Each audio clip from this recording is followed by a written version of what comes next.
You're listening to Making Money Online with Lisa Johnson, the podcast that tells you what it really takes to build a business and the simple steps to get you there. I'm determined to share with you the reality of easy, simple business marketing tips to make passive income so that you can start making money online. This episode is sponsored by Samantha Labanzu, who is a multi-award-winning diversity and inclusion strategist and coach, and my really good friend and client. Are you ready to take your LinkedIn game to the next level? Well, get ready to join the waitlist for Samantha's highly anticipated book on profitable and inclusive strategies for LinkedIn success, out on May the 1st. This book is packed with insights, tips, and actionable advice that will elevate your professional and business presence on the world's premier professional networking platform. But wait, there's more. When you join the waitlist and grab your copy of the book, you'll also receive access to her hugely popular LinkedIn Mastery Masterclass, valued at over £547 for only £47. That's right, a comprehensive guide to mastering the art of LinkedIn, only £47 with your book purchase. Unlock the secrets to building a profitable and inclusive LinkedIn presence. Join the waitlist now and be among the first to access this invaluable resource. Don't miss out on the opportunity to supercharge your LinkedIn journey. Visit the link now in the show notes to join the waitlist today. Elevate your LinkedIn game, make meaningful connections, and achieve new heights of profitable and inclusive success with Samantha Labanzu's upcoming book. Hello, everybody, and welcome to today's podcast episode. We're going to talk tech today. No, don't go and run and hide behind the sofa. I know that tech is the scary thing that most people really dislike in their business, but it doesn't have to be that way. And I know this because I also hated the tech and then got better at it as time went on, when I realized that actually I was just afraid of something that was there to help me. And so changed my mindset around it. One of the people that helped me do this is the person that I have on the show today. Kerry Moorse has worked with me a few times over the last few years on lots of different things with tech at its heart. And she is changing the industry with tech at the moment. So I wanted to bring her on and have a conversation. How are you doing, Kerry? Hi, Lisa. I'm really well, thank you. Thank you for having me on here today. No worries. I've loved seeing your journey over the last couple of years, because obviously when I knew you, you were like, you didn't have a family and you were, doing all of the things and you were traveling a lot of the time. And then you had your new baby who's not that new anymore. How has it been, like the change in working and doing so much when you have a little one? Oh, it's so different. So I used to work a lot. So I was a real hustler. I would take on all the things, do all the things, dive in. I loved it, but it was intense. Yeah. And I've just had to completely change track. So my daughter's 15 months nearly, and it's crazy because you just can't do that. And before her, I kind of semi-convinced myself I could. How did I? You can't. No. Wasn't going to happen. She won't have it. But you're still doing the thing. So like you're about to go traveling to Singapore for a few months, and you're just like doing it with the family now. Yeah. So we've changed. What I've changed is the way I work, but I'm still just working, but in a completely different way. And I was adamant this year that I would still get to be in the business and have a baby. So after she hit about 6 months, I dived back in, not full time at first. I edged in, and then I was going to events. I went traveling a bit. We went to Costa Rica, but I just took them with me. Yeah. So she came along to everything. Yeah. Yeah. So you do that with yours as well, right? Yeah, because I don't want to kind of resent anything. I want to be able to blend the two parts of my life together, and I do it as often as I can. I can't do it as often now because the kids are in secondary school, but I was able to do it a lot when they were in primary school and really enjoyed traveling with them. And yeah, I'm so glad that you're able to do that and you're still able to do all the things you're doing. And you've changed quite a lot about what you're doing, because obviously you were somebody that you would go to if you needed a funnel. It's like, Kerry will do me the funnel. Your name is Funnel Sketchers. Like, we always knew that you'd be able to do that, and you always did it at a reasonable cost. That's kind of what you were known for, because so many people were charging so much to put a funnel in place. And you were doing that on all different systems. And you've seen a bit of a change in the last year or so online. Tell us about that. So, yeah, I mean, online, the industry's changed a lot. And I can look back and think, okay, I was very reasonably priced and that was okay. And I settled into that. And I know now, that was fine because I didn't want to charge more. I wanted to work with people who needed somebody at the price range I was at. And to be fair, it was very successful. But the next kind of problem I'm seeing is the tech platforms and their costs are spiraling. And if their costs aren't spiraling, they're taking out the features that people really need. So I've seen this where people, platforms have taken out support features. They've taken out the ability to even pre-schedule emails. And I've been complaining about this for maybe 3 or 4 months. And instead of complaining, someone showed me that I could just white label a platform, deliver the features I wanted to deliver, and how easy it was to do. So I did it. Surprising me that it was easy because, we're always told how complicated these things are, and people have so many, if we're honest about it, service issues.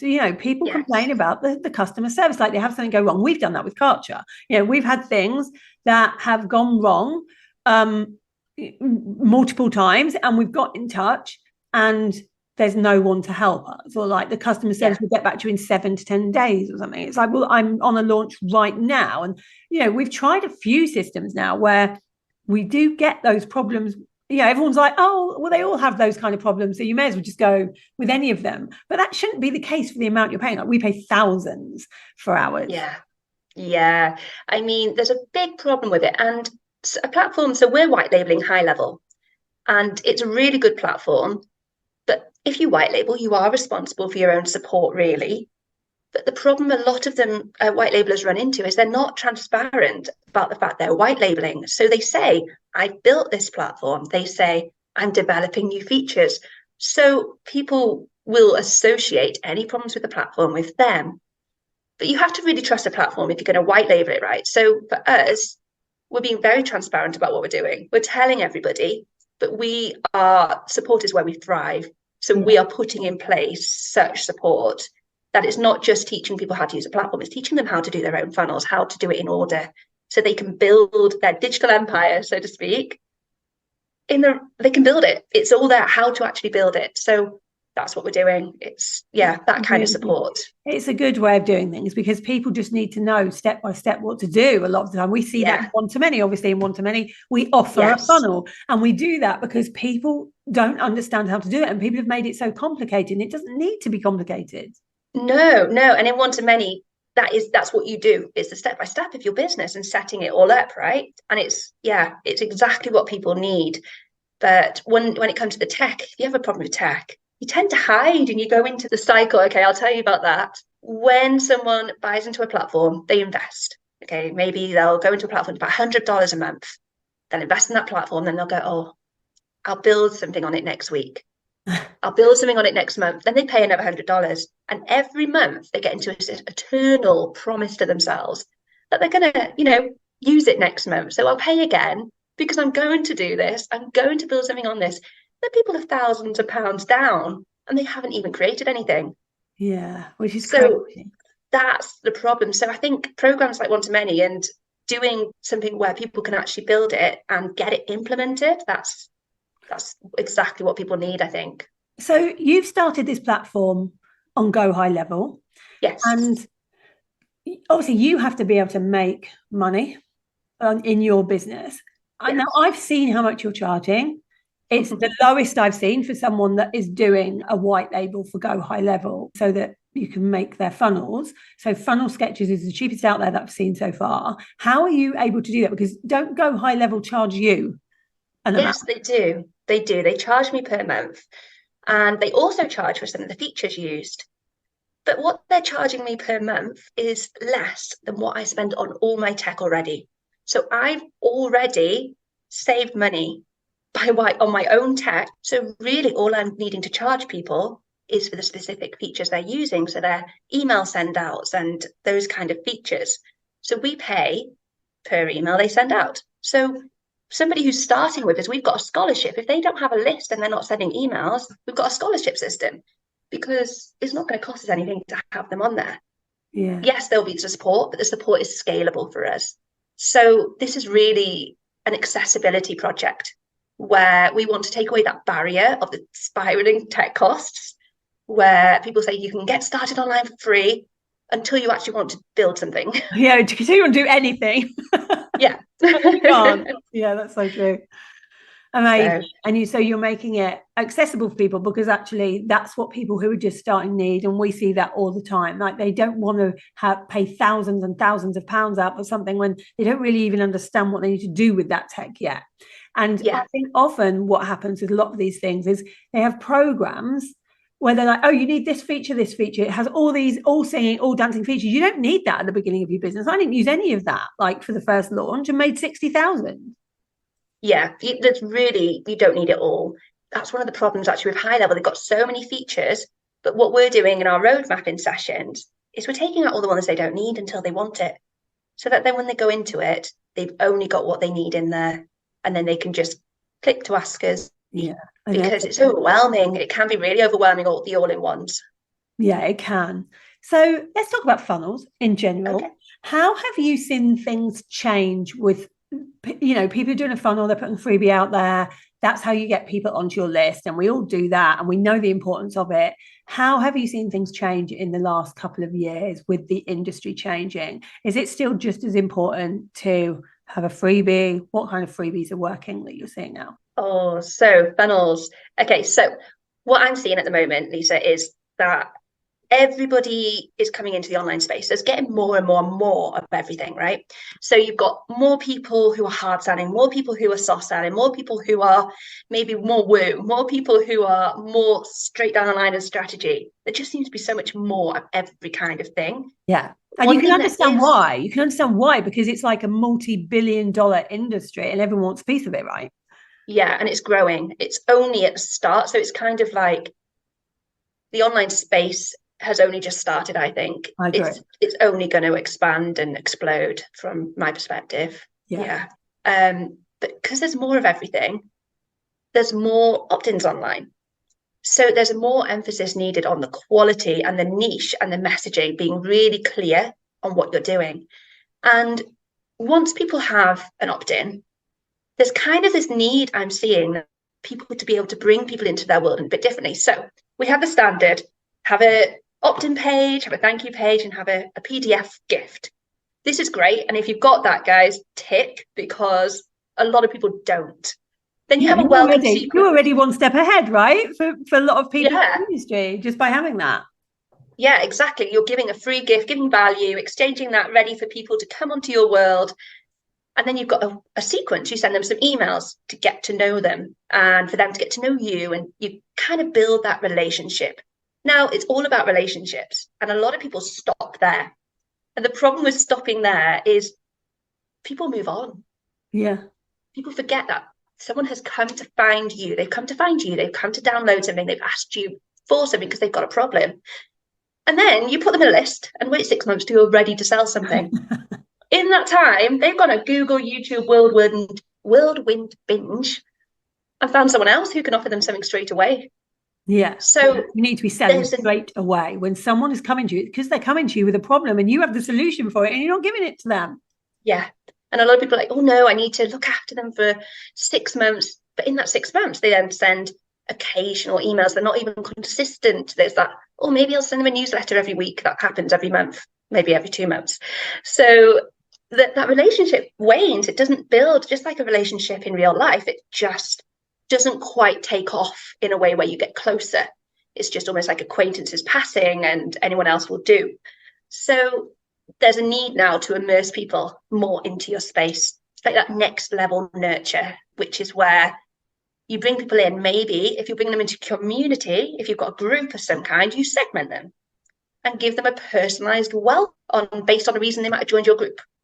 Everything's going to get more personalized now. It needs to become much more streamlined, and you need to have people going down different routes based on why they come to you.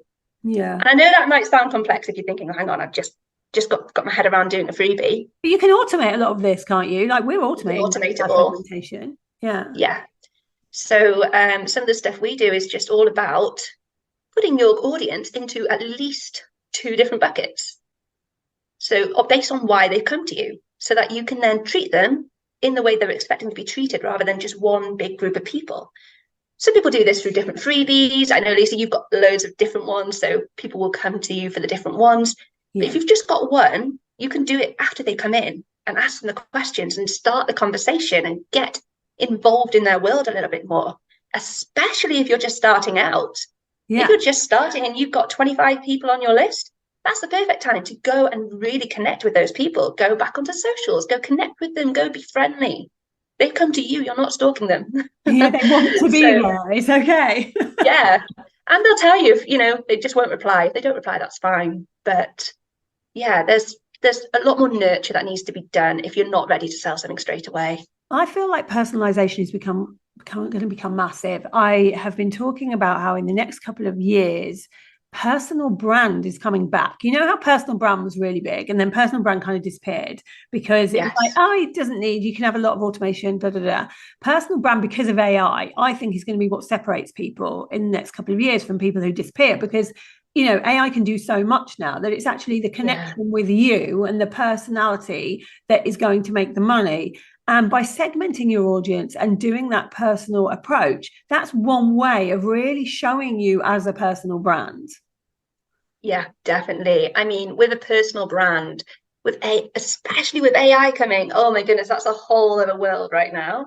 But it's coming crashing into ours, isn't it? Yes. You see it so much already that I think people are going to need more of the personal touch.